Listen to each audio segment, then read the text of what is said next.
Sa linghod nga Pangidaron, ani usa ka batang bisdak kami hakot na og mga medalya sa inutukay nga kompetisyon. Apan luyo siya mga kadaugan at dunay gustong ipadayag nga mensahe ang iyang proud mom. Kung unsa kini, yan na ang atoang tungan nga sayran pinaagi sa report ni Mark Reggie Abella.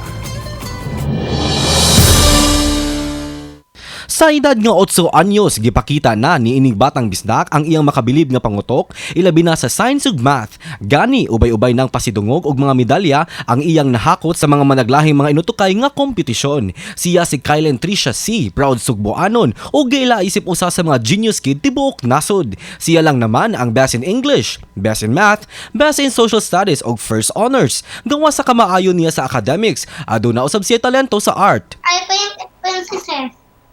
Wow. Wow, that's your work? Yeah. Pagka nice. What may ate help me a little. Ning tuiga lang, si Kylie nakadawat usab og silver award sa prestihiyosong kompetisyon sa Philippine International Math and Science Olympics. Apan matud sa iyang inahan nga si Kathy C, si Kylie adunay espesyal nga kondisyon nga angayan sabton sa publiko. Actually, at the age of 4, I didn't know about ADHD.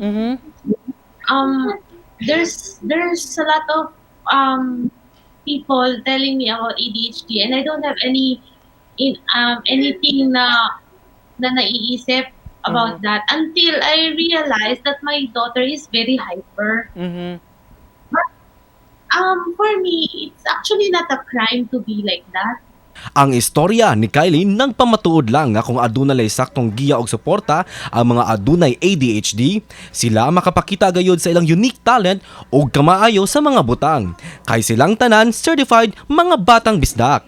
Kauban si Clarence Gabutin, Mark Reggie Abella. Balitang Bisdak.